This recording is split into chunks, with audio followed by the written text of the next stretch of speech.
In today's world, vehicles come in all different shapes and sizes, from the tiny P50 car that holds the record for the smallest vehicle in the world, to the behemoth container ships that somehow manage to get themselves beached across one of the world's busiest shipping lanes. It's safe to say that we seem to have a vehicle for every purpose you could think of, and naturally a few with no real purpose at all. So recently this has got me thinking, what exactly is the world's largest vehicle currently in operation in the world in 2021?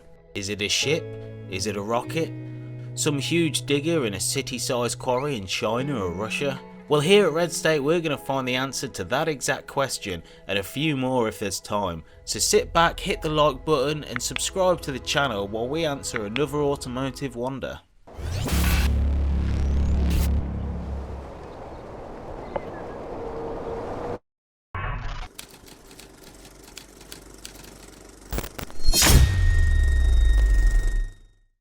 This is the Takraf MAN RB293, or as it's more commonly known, the Bagger 293.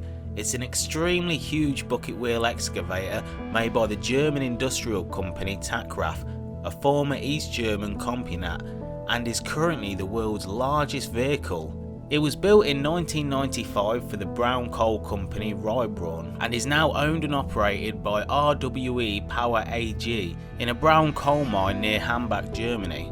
The Bagger itself weighs 14,200 tons, which is no surprise that it holds the Guinness World Record for the heaviest vehicle in the world. It's over 314 foot tall and again walks away with the record for the highest terrestrial vehicle, along with its cousin the Bagger 288. It's 740 foot long and 151 foot wide, which for a moving vehicle just sounds insane to try and picture without seeing in real life. But the 293 also holds the record for the largest mobile industrial machine ever built, which is understandable with these kind of stats. Despite its incredible size, it only takes a crew of 5 to operate, and the bucket wheel itself is nearly 70 foot in diameter that consists of 18 buckets that can hold about 15 cubic meters of material.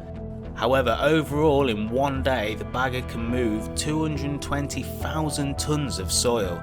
So to put that in perspective, that's around 96 Olympic sized swimming pools, or a football pitch sized hole that's 80 foot deep. Now that's no light work. The Bagger 293, named by its current owner, is part of Takraf's excavator series known as the SRS 8000s and is known as a trencher, or by its technical term, a rotating shovel.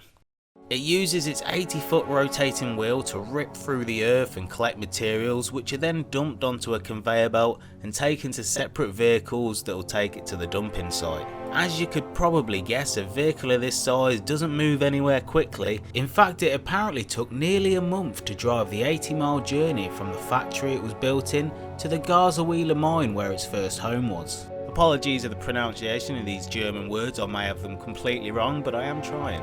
It could travel at a fine pace of 1 kilometre an hour, so unfortunately it wasn't adding any speed records to its collection. Other than holding multiple world records and being the biggest of its kind, the trusty RB293 also had another claim to fame.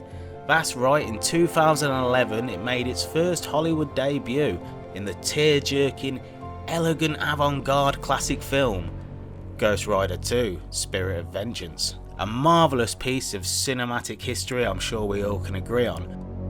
It then also went on to cameo in the TV show Westworld as Dr. Ford's gigantic world sculpting machine.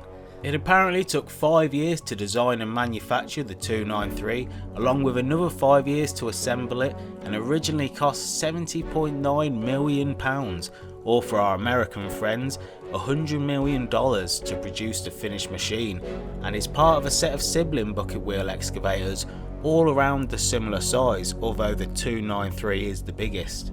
Strangely, the Bagger can be controlled remotely using the internet, and although it is a self-propelled machine while working in the mines, the Bagger is powered by a 16.56 megawatts of externally supplied electricity.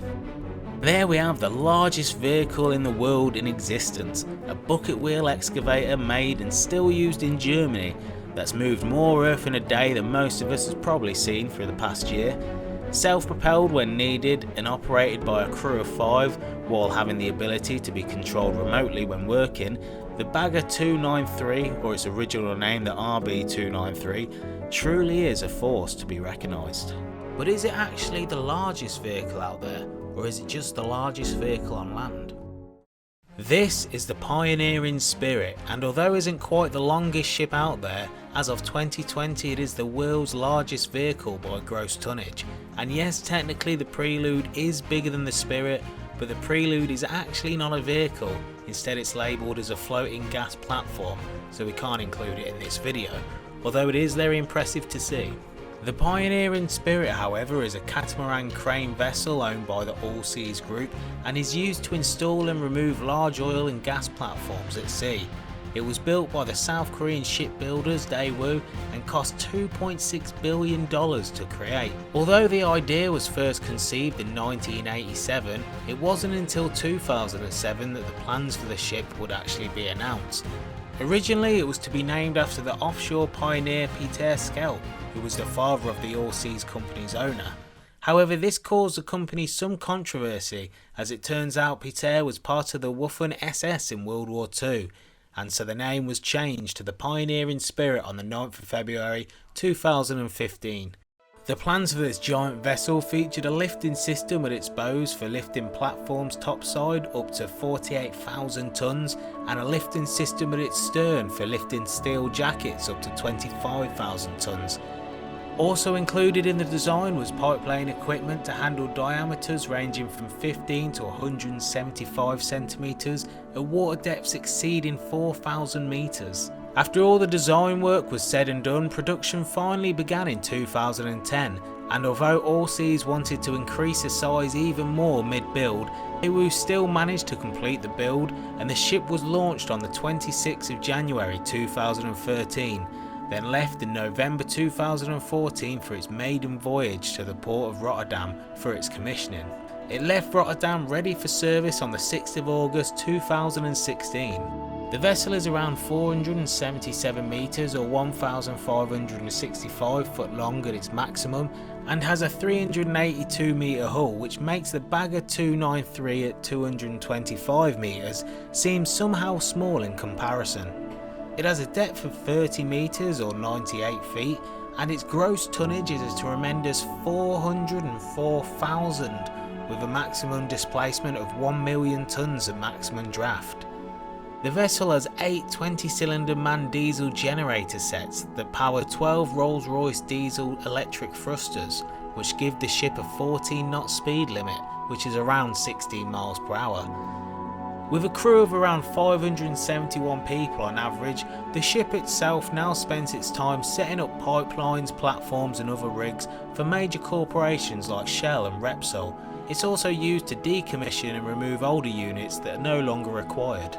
In 2018, Allseas released plans to build an even bigger version of the Pioneering Spirit, called the Amazing Grace, that was meant to be ready for service by 2022. However, due to the current world situations going on, the plans have had to be put on hold and no dates have now been set. This leaves the Pioneering Spirit still the largest self-propelled vehicle, at least by gross tonnage, currently floating around in the world today. And there we have two of the biggest vehicles humanity has to offer. A ridiculous Mad Max looking machine that will rip through the earth like Swiss cheese, and a floating crane catamaran that's probably bigger than the town that I used to grow up in. If you know any vehicles that deserve a mention for being massive, or you think that we've missed something that's even bigger than these two in this documentary, then make sure you drop it down in the comments and we'll try and take a look at it and maybe even do another video in the future. And don't forget to hit subscribe so you can stay notified with everything we do here on Red State.